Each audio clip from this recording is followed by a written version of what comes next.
Corona की यदि हम बात करते हैं तो कोरोना के दौरान सीनियर सिटीजन का जो रियायती कोटा है वो बंद कर दिया गया था और भी कई जो कैटेगरीज है उनके कंस्ट्रक्शन बंद कर दिए गए थे। ये भी ठीक है, पर लेकिन अगर सब्सिडी की बात करें, वैसे ही 50,000 करोड़ के ऊपर सब्सिडी है जो टिकट्स में ट्रेन सीनियर सबको सिटीजन देती को है, तो शुरू से वो भी तवज्जो मिलती है ये उसमें सब में ही आते हैं।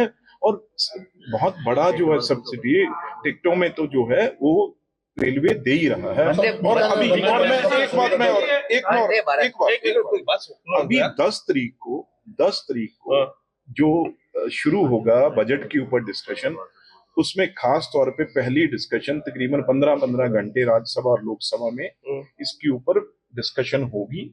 और तकरीबन 70 से 72-75 तक मेंबर पार्लियामेंट है सब पार्टियों की इस डिस्कशन में भाग लेंगे। और उसके बाद जो चीजें आएंगी सामने जो बहुत जरूरी होंगी, तो उस बजट के जो डिस्कशन के बाद उसके बाद उसे हम बहुत मैं आपको कह सकता हूँ भरोसे में भी वो चीजें वहां पे अनाउंस हम करेंगे। अभी डीआरएम साहब मेरे से यही बात कर रहे थे कि खास तौर पे वंदे भारत की यहाँ डिमांड है, और डीआरएम साहब और सारों ने ये बात कही है। तो क्योंकि नए वंदे भारत बन रहे हैं, नए स्लीपर बन रहे हैं, नए कोचेस वैगन्स बन रहे हैं, और जिस तरीके से डिमांड है यहाँ पे भी वंदे भारत जरूर चलेगी। आप आए हैं, ये रेलवे के कर्मचारियों का अधिवेशन है और एक प्रकार से अगर पिछले काफी समय का अगर हम आकलन करें तो चाहे जो एनएफआईआर है चाहे एआईआरएफ है वो तो लगातार कमजोर होते जा रहे हैं। और रेलवे के कर्मचारी जो यूनियन है वो हर साल अधिवेशन करते हैं, अलग अलग अपने यूनियन मंचों पे करते हैं, लेकिन उनकी कई तरह की जो मांगे हैं वो पूरी नहीं हो पाती। बिल्कुल, जैसे कि आज हमारा भारतीय रेलवे मजदूर संघ बहुत मजबूती से, खास तौर पे हमारे रेलवे के हर वर्ग के लोग बहुत मेहनत से ये काम कर रहे हैं। और मुझे खास तौर पे हमारे कैबिनेट मंत्री अश्विनी वैष्णव जी ने, और आप देख ही रहे हैं इलेक्शनें जो थोड़ा चिर पहले इलेक्शनें हुई हैं तो बहुत बड़ा उसमें हमें कामयाबी भी मिली है, क्योंकि कई संगठन है जिनका आपने नाम लिया वो बहुत टाइम से हैं। तो लेकिन अगर असली बात करूं, आज खासतौर पे एआई चाहे आर्टिफिशियल इंटेलिजेंस की बात करूं, उसके ऊपर हमारा संघ जो है वो मजदूर संघ अपनी अपनी अलग अलग शहरों में मीटिंग्स राउंड टेबल कॉन्फ्रेंस करते हैं।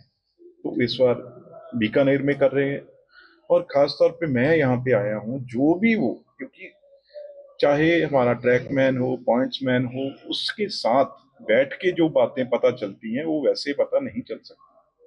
तो जो भी इशू होंगे, बहुत इशू हैं हमारे सामने हैं जिनकी कमेटीज अश्विनी वैष्णव जी ने, रेल मंत्री जी ने, एमआर साहब ने बनाई हुई है, जिसका रिजल्ट कुछ ही और महीनों में आएगा।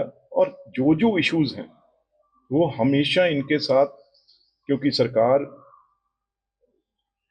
हमारे प्रधानमंत्री नरेंद्र मोदी जी रेलवे ने खास तौर, जैसे पहले हाईवे सुनते थे, अब रेलवेज जिस तरीके से रेलवे के इंफ्रास्ट्रक्चर चेंज करने के लिए बजट के आया है, वैसा पहले सुविधा नहीं थी। आज मानना पड़ेगा जो हमारे सब मजदूर हैं, हमारे श्रमिक हैं, उनके लिए जो प्रबंध है आगे, क्योंकि हर ट्रैक्समैन सबसे, मैं समझता हूँ खतरा उनको है जिसने रोज 5 किलोमीटर या ज्यादा ट्रैक उसे चेक करना ही करना है। सबकी जान बचाने के लिए वो अपनी जिंदगी जोखिम में डालता है, चाहे कितनी बड़ी फॉग हो, जम्मू कश्मीर तक ठंड हो, चाहे अब 50 से 55 डिग्री टेम्परेचर राजस्थान में हो जाएगा, तो वो लेकिन वो चलता है।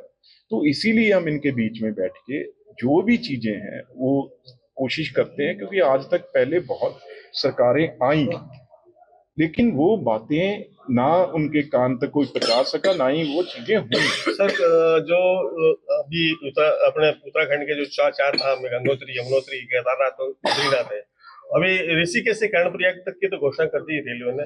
ये चारों जो धाम है ये आपस में इंटरकनेक्ट कब तक हो जाएंगे? देखो, कल ही एक मीटिंग जो तकरीबन लंच के बाद शुरू हुई थी, जिसमें हमारे सारे मेंबर, चाहे चेयरमैन, इसके बारे में बड़ी डिस्कशन हुई है। अगर मैं प्रॉपर टाइमलाइन तो अभी नहीं दे सकता, लेकिन बहुत ही तेजी से ये काम चल रहा है। आपको ये कह सकता हूं कि इसी सरकार के अंदर अंदर ये सारी चीजें जल्दी से जल्दी कंप्लीट होंगी और बहुत मैसिव इस पे काम हो रहा है। कुछ ही दिनों में मैं खुद भी वहां पे जाके दौरा करने वाला हूं। अभी अगर एग्जैक्ट डेट होगी तो वो कहीं ना कहीं मेरे के बताने के लिए आज वो गलत होगी अगर मैं सर कोरोना काल के अंदर में ट्रेनें जो- बंद हुई, कोरोना काल में जो ट्रेनें बंद हुई वो आज तक नहीं चली है और संसद में भी आवाज उठी है इस ये पर दो इशू हैं, एक ट्रेनें और दूसरा स्टॉपेज, जो बहुत हमारे चाहे मेंबर पार्लियामेंट हैं, चाहे हमारे और एमएलए साहबान हैं, चाहे संस्थाएं हैं जो बार बार ये बात बताती हैं। अगर मैं स्टॉपेज की बात करूं, तकरीबन 8,000 स्टॉपेज उसके बाद सारे देश में बंद हुए थे, जिसमें से हमने तकरीबन 5,000 स्टॉपेज दोबारा चलाए हैं। 3,000 से ऊपर स्टॉपेज अभी जिसके ऊपर काम चल रहा है।